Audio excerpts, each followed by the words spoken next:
Alright, so the next thing I worked on, and where I started was kind of in the middle. It was in the middle with Santa's village, so village is the middle. And then I moved over this way towards the little house, the little reindeer house. You know, when I look at this, I love it. But I have to say that as I'm stitching it, the colors are not true traditional Christmas colors, and I was having a little bit of a hard time stitching this. So, you know, I'm gonna try to persevere, because even though they're not true Christmas colors, I think this is really adorable, and I think it'd be fun to have something that's just a little bit off, you know, just a little bit off kilter from everything else. So there's my start. I have village in there, and then the beginnings of that little house. Lots of counting with the garland in the house, and then there's lots of like little, well, they're bricks, but they're kind of spread throughout, so in a different color. So it's taking a little bit of, you know, it's taking some doing, getting that figured out. But so one of the things that was stitched up and on this wall was this piece by Blackbird Designs. This is called Halloween Eve. And I don't know when this chart was. Let me see if there, oh, 2011. Julie had heard of it. She knew of it. I absolutely fell in love with that, particularly that patchwork pumpkin. I think is really cool. And I also love that bird. I'm not a huge bird fan, but that bird is cool. I love the calligraphy on the letters, or the font, or whatever you call that. I love that. I think that is really, really cool. So I asked Jenny if she had it, and of course she did, and of course she had fabric to go along with it, and I kitted the whole thing up. We came home and I started this on Saturday nights. So this is what I stitched in that, and I stitched this, and I had to frog it and restitch the wing because I flipped it upside down and did it backwards when I then started on the letters. But I absolutely love this. So this is Halloween, what is this called? Halloween Eve. And today I was watching Jen Reagan, Jen's Stitching Niche, and she's doing a giveaway, and she asked what people's favorite color of floss is. And I love what she's giving away, and so I wanted to, you know, play along and join in and be considered for the giveaway. And this color came to mind immediately. It's called dark chocolate. So the letters and all of this is stitched in dark chocolate. And isn't that just a rich, you know, it's not showing up quite as beautifully as it normally, I mean, as it is in real life, but I think that's just a gorgeous color, dark chocolate. Okay, so sorry about that. I had to delete a bunch of stuff on my iPad. My storage was full. Anyway, I was talking about the Pink House sampler, which looks like this, and I got just a little bit of a start on it, and then realized that I had failed to get Brick, which is a Weeks Dye Works color, and so I tried, actually, Brick was supposed to go here, and I tried using Current, Gentle Arts Current, and it's too dark. I mean, that almost looks black. So Brick was one of the things that I got at Shanty Stitchers, and I'm excited now to have that, and I'll fill in the rest of that. I worked a little bit last night on Sunflower House. Sunflower House is also a Plum Straight sampler design that looks like this. This is when I'm using DMC, and not even the called for DMC, just what I had. And so all I really got done on this one last night was the harness and the rope. I don't know proper horseman terms, but I don't feel like that's a saddle. I feel more like a harness in here. And then a little bit of the flowers stitched. So not much. Oh, and I guess I did get a little bit of the wheel stitched over there as well. But I love this. I would like to finish this this week. I did get my fall, all my sunflower decorations, which I realized I do not have a lot. All my sunflower decorations and a few pumpkins and a few things. I may try to take some pictures and insert those at the end. The last thing that I worked on cross-stitch wise is Frosted Pumpkin Stitchery Pumpkin Spice chart. It looks like this. I'm also kind of just stitching this with colors that I have on hand, which I think I did have a few of the called for colors. Stitching this on a piece of linen that I coffee tea dyed myself. So there's the very beginning of pumpkin spice and everything nice. I love that. That's really pretty. Okay, a couple other things and then I'm going to let you go.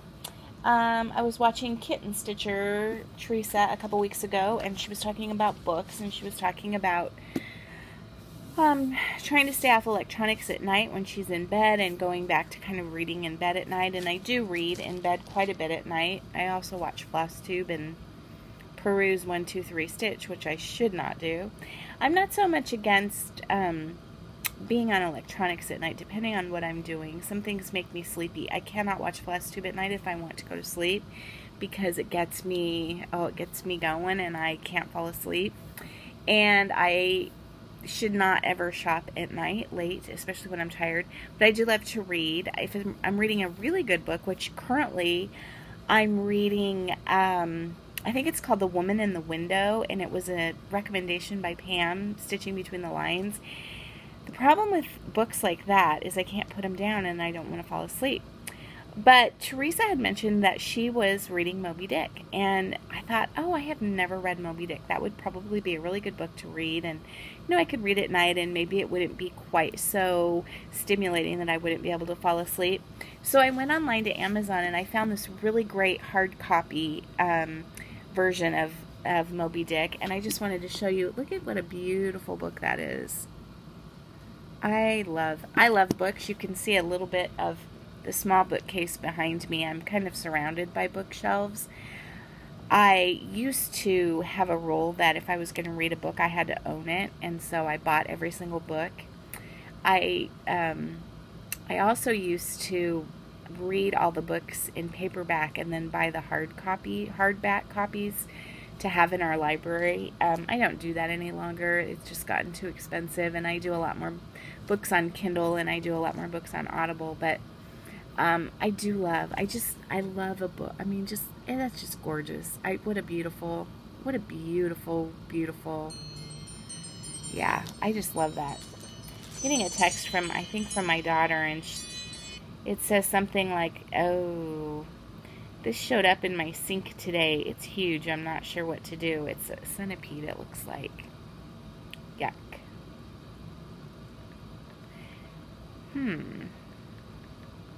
Kill it? I'm not sure. That's yucky. Okay. What else have I been up to? I did get, today when I was out at Julie's, I got the Winter Wishes Opal for White Christmas, the hands-on design White Christmas, like the Christmas tree farm and those. This is very blue. You can't even see it. It looks very gray, but you can see the sparkle in it. So that's for that. I did pick that up. I did work a little bit on our drive. Let's see. I drove up to Sioux Falls, and then Brian drove home, and so I threw this in my purse and got a little bit done on it. This is a Mill Hill Autumn Harvest, and this is Harvest Barn. This was a series, I think, of 3, and I liked the barn, and so I got a little bit of a start on the barn. Yeah, I like that. I love those little Mill Hill kits. I also FFO'd a Santa today, but I forgot to bring that down to show you. I FFO'd 3 smalls, but they're gifts, so I'll have to show those to you next time around. I also ordered from just another button company. They had a special, a Facebook special, I think it was, with their needle print and play, and this is so cool. So it comes in this great little box with great little tissue paper, just like their monthly buttons come. And this one came with their Halloween special buttons, which are really, really cool. It also came with some smaller, teeny tiny all black buttons and some larger blackout buttons. And then it came with and it came with some kind of bone white. Oh, this is called Moon Glow. But it also came with black variegated paper. I think I can show you this. That's stamped. So that just needs to be filled in, and then that's how it looks once it's stitched. So isn't that adorable? I just dropped everything. And then just a couple, I got, as you saw on Instagram or Facebook, or if you didn't see it, I just got a bunch of stuff at Shanty Stitches. But one of the things I got was a jelly roll there's a new line of Moda fabric out, and what is it called? Shoot. Oh, it's called Homegrown, and it's kind of a black and white, and it has like flowers. Some of it's florals, but I think some of it has pigs, and some of it has words, like words that you would find on the farm, and some of it has chicken wire, and it's, you know, it's kind of a gray, black, white. I just thought that was really neat, and I got a couple fat quarters of this as well. And then today I was watching Jen Stitching Niche, and Jen talked about, again, I had to delete stuff on my iPad. Anyway, I was talking about Jen, and she talked about these rugs that can be made with the jelly rolls, and of course I was instantly fascinated, and I watched an entire video on it, and although I don't think I want to do it with this particular one, I think I want to get a jelly roll and make one of those rugs. So I just Googled on YouTube, like rag rugs made with jelly rolls, and the official tutorial came up. So if you guys are interested in doing that, and this gal does a really good job of explaining how to make these rugs, and they're really beautiful, and, you know, kind of time consuming and a little tedious, but not difficult. So I may have to do that. I don't know. I make enough rugs. I also got the latest issue of, no, this is not the latest, this is the autumn 2017 issue of Simply Vintage magazine at Shanty Stitches. And then I started working on a rug for, I didn't start working on it. I had a rug about half finished, a fall rug with a squirrel on it, that Michelle Garrett really liked, and so I'm going to finish it up here in the next couple weeks and give it to her to raffle off for her Alzheimer's fundraising. And then, because that of course is also very near and dear to my heart, my mother-in-law is doing okay. She's had a good couple of weeks, and no more falls out of bed, so that's been really nice. And my father-in-law's actually been out of the country, so we've had some good visits with her, and you know, it's all as well as could be expected. But anyway, and then another rug that's just about finished that I'm donating to the other Michelle, our friend Farm Girl, for her raffle at the cross stitch retreat. Oh my goodness, so frustrating. I don't know why my iPad is suddenly too full to hold anything. I've been deleting past stuff, but at any rate, I'm going to try to insert pictures of both of those rugs, just to kind of show you, and then hopefully next time I see you, I will have them, at least the squirrel one, done, and you can kind of see what that looks like.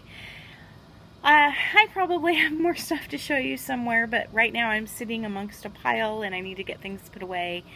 And so I'm going to sign off for now and try to keep this to maybe 2 videos. I don't know. It's probably going to be 3.